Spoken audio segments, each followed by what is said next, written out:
Are video games getting harder or easier? I think we all know the answer, but we'll go ahead and we'll go over the article. So, The Economist analyzed difficulty rankings from GameFAQs. Players rate games from simple to unforgiving. The data covers popular titles released over the last 40 years, offering a detailed look at how challenge levels have shifted as technology, audiences, and design philosophies evolve. Do I think that they've become easier? Just before I get any farther or anything like that, I think they have. They have clearly gotten easier. There's no doubt about it. You have some outliers, like your offshoots. So like your Dark Souls, your Hollow Knights, some of the roguelikes. Those are I don't really put those in the same category as everything else because those are intentionally designed with difficulty or challenge, at its core. So I don't really consider those, I wouldn't really put those in the mix with this, but everything else I probably would. Arcade machines were designed to keep players spending coins with limited lives and steep difficulty curves meant to encourage repeat attempts. And it's true. We all know that, well, most of us know or have heard that, arcade machines were intentionally inflated, difficulty-wise to make you kind of obviously spend more money because that was the whole concept.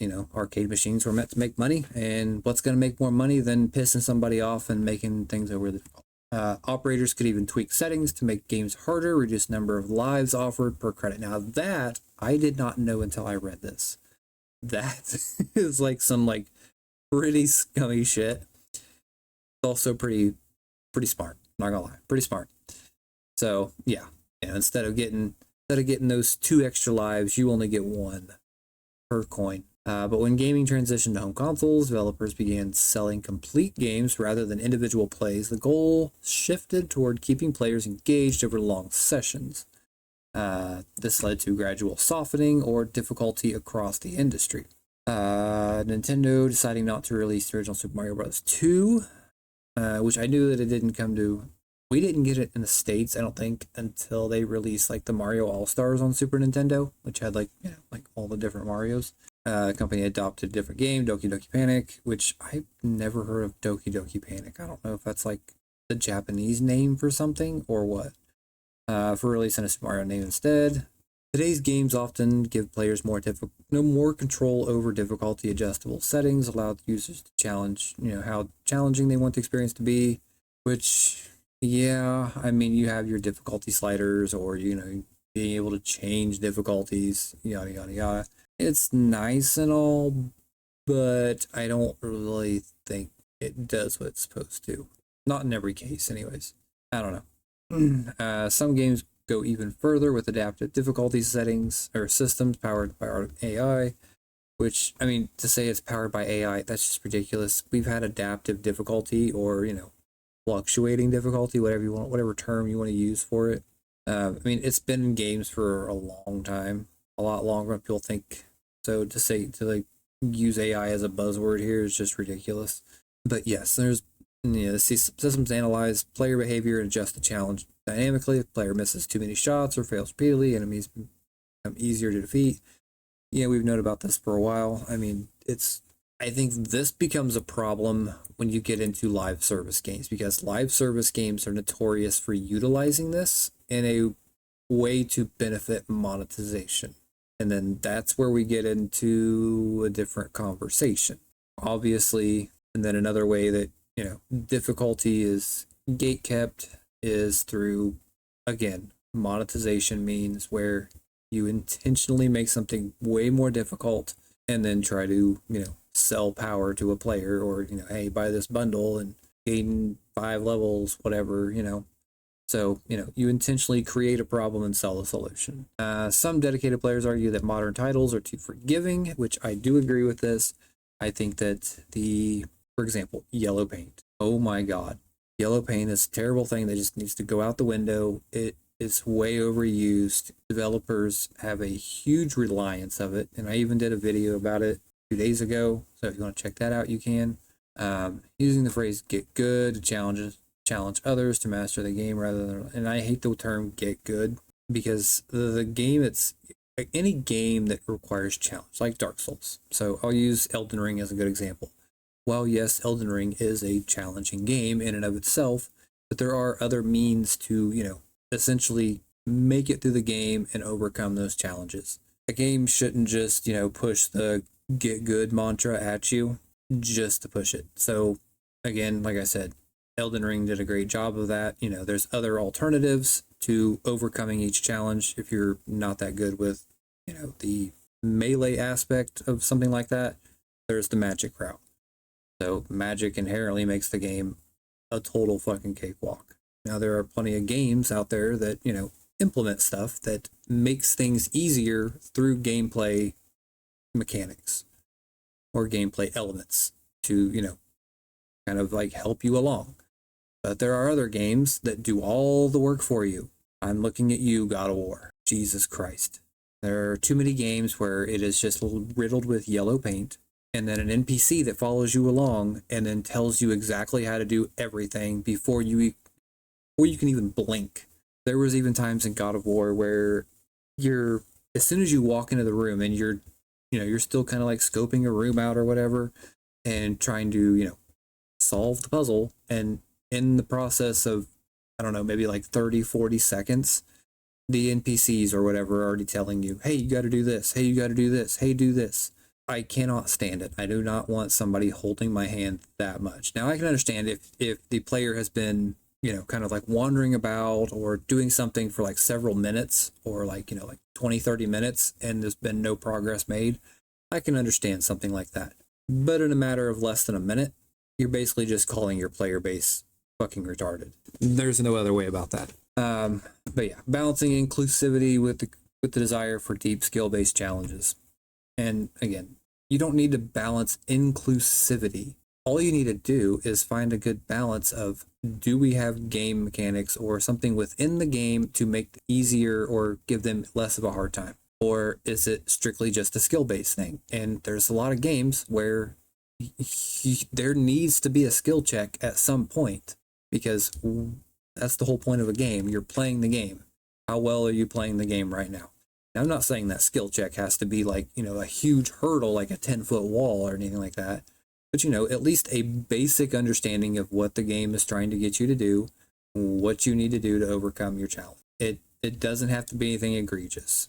But yeah, and then again, it shows here like that chart that it was talking about, where like over the last 40 years, how hard are games or whatever, and you can clearly see like the decline as far as like difficulty goes. Again, they show like, I'm going to say these are outliers. I don't think you should consider Dark Souls or anything like that within this chart, because those games are inherently designed around challenge and difficulty. So I don't really think that should be part of this. I think you should just consider, normal, everyday kind of games. But yes, there is that decline in where games are gradually getting easier. And like, if you look like all the way up until like 1995, there was almost nothing that was, right here around a 1 or a 2 as far as difficulty. And you didn't even start seeing this huge influx until about 2000. And then there was like this huge gap here where there's almost nothing in there. And then 2015 hits and now you see all this. It's just crazy. Like, it's obvious that games have gotten easier as far as difficulty goes, because there's way more hand holding. There's way more yellow paint or automated systems within a game to where you just click a button and everything happens automatically, or the system does it itself. So there's less actual gameplay and more just sit here, go take a nap. We'll do the work for you, okay? Difficult games continue to attract attention and respect. Well, yes, it does have, it has an audience. Everything has its own audience. The average difficulty rating reached its lowest point around 2010, and I don't know if I'd say that. I don't see that on the chart. I don't see it until like 2015. Since stabilized, titles like Dark Souls, Faster Than Light, Hades 2 remain defining examples of games that embrace challenge as a core design element. Again, should not have been considered in that chart. The success of these titles suggests that while most players appreciate accessibility, there is still a strong market for games that test skill, patience, and strategy. Silksong is a good example of that. I can honestly say it tested my patience a little bit, and I think there are parts of this game that were overly punishing just to be punishing, and for no other reason, just because the devs were having a fun day trying to make something just overly difficult. Did I think it was impossible? No, not by any means. Was it a little bit egregious?